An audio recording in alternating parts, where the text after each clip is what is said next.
Welcome to the Horror Hive channel, where the darkness and unknown come alive. Be sure to subscribe and hit the notification bell to never miss an episode of terror. Let's dive into the darkness together. Valentine's Nightmare.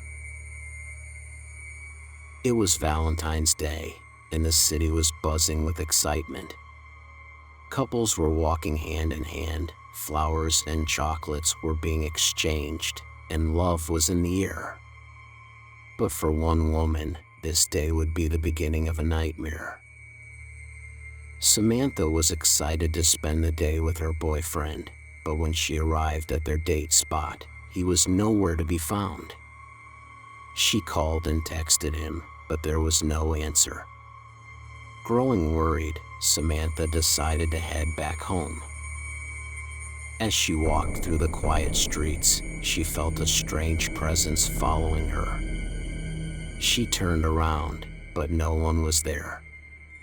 The hair on the back of her neck stood up, and she quickened her pace. But the feeling only grew stronger until she was running, heart pounding in her chest. Finally, she reached her apartment building and stumbled inside, panting and shaking. She locked the door behind her, but still felt the presence of someone or something in the room. She turned on the lights and let out a scream. There, on the wall, was a message written in blood: "Happy Valentine's Day, my love." And she knew then that she was not alone. Samantha's heart raced with fear as she heard the maniac's footsteps getting closer and closer. She hid under the bed, but it was no use. He found her, and his cold, dead eyes met hers. He reached out and grabbed her hair, pulling her out from under the bed. She screamed, but no one came to save her. The maniac took her to the basement, where he had set up a twisted Valentine's Day scene.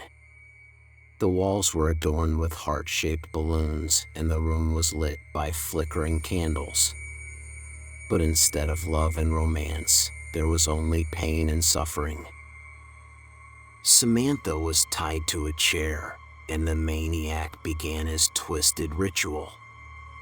She tried to struggle against the ropes that bound her, but they were tied too tight. The room was dark, and the only light came from the flickering candles that surrounded her. The maniac's laughter was constant, a harsh, grating sound that filled her with dread. He took great delight in her fear, relishing each and every scream that escaped her lips. The hours passed by, and the pain only got worse. The maniac used a variety of instruments to cut and scar her, leaving her in a state of unbearable agony. As the night wore on, Samantha's screams turned to sobs. And just when she thought it couldn't get any worse, he took out a large knife and began carving his name into her flesh, marking her as his own. In the end, Samantha was never seen or heard from again.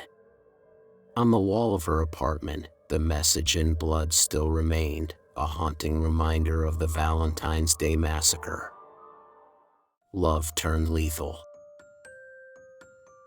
It was a chilly Valentine's Day in the small town of Croptown, and a sense of unease had settled over the community. People whispered of a mysterious figure who had been seen lurking in the shadows, and strange occurrences had been reported all over town. But despite the rumors, couples still went about their plans for a romantic evening, excited to celebrate the holiday of love. Mia and her boyfriend, Jake, had made reservations at the most romantic restaurant in town. They had been dating for a year, and Jake had promised her a night she would never forget. As they walked to the restaurant, they noticed that the streets were empty, and a thick mist had rolled in, making it difficult to see more than a few feet ahead. They quickened their pace, eager to get to the safety and warmth of the restaurant. As they reached the door, they were greeted by a scene straight out of a horror movie. The restaurant was in shambles, tables and chairs overturned, and the walls were splattered with blood. They cautiously made their way inside, their hearts pounding in their chests. Suddenly, they heard a noise from the kitchen. They cautiously approached, only to find the chef, or what was left of him, slumped over the counter. His eyes were wide with fear, and a trail of blood led from his body to the back door. Mia and Jake quickly realized that they were not alone, and they had fallen into the trap of the Valentine's Day maniac. He was a twisted soul who had made it his mission to spread fear and death on the holiday of love. As the night went on, they encountered other couples who had met the same fate. They banded together, fighting for their lives, but the maniac was always one step ahead. The sounds of their screams filled the air as he systematically picked them off, one by one. In the end, only Mia and Jake were left, huddled together in a corner. The maniac appeared, a sinister grin on his face, and they knew that their fate was sealed. As they closed their eyes and prepared for the end, the maniac raised his knife and whispered, "Happy Valentine's Day." In Croptown, the holiday of love was forever tainted by the terror of the Valentine's Day maniac. No one dared to celebrate it again, and the restaurant remained abandoned, a chilling reminder of that fateful night. Date with death. Valentine's Day had always been a special occasion for Rose. She loved the holiday and all the love and romance that came with it. But this year, her celebration would take a dark turn.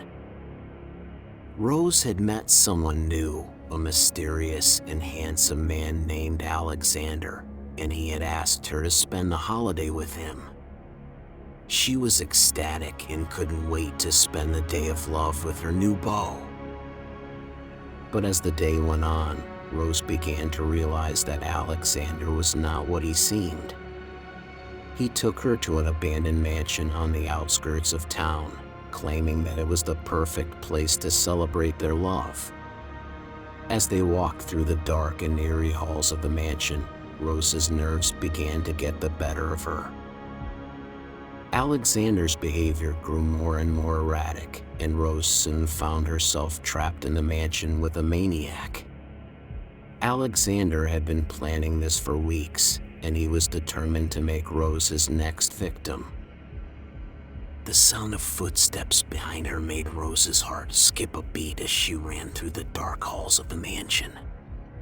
She could hear the maniac's cackling laughter getting closer, and she knew that she had to keep moving. Every time she thought she had found an exit, she was met with a dead end. The walls seemed to close in on her, trapping her like a rat in a maze. The sound of the maniac's breathing was getting louder, and she could feel his hot breath on the back of her neck. Rose stumbled and fell, scraping her knee on the rough stone floor. The sound of the maniac's laughter grew even closer, and she could feel him reaching out to grab her. She scrambled to her feet and ran blindly, not knowing where she was going. The sound of the maniac's footsteps was right behind her, and she could feel his hand on her shoulder.